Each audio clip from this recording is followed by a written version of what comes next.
जमाना क्यों छबैया जमाना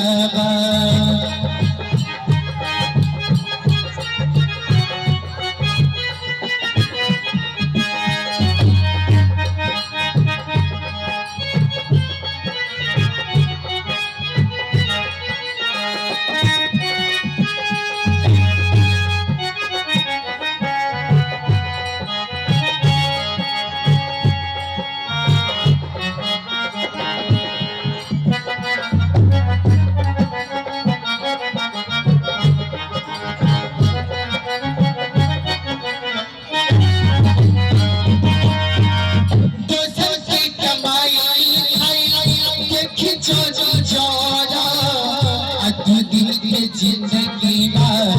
एक काम बोला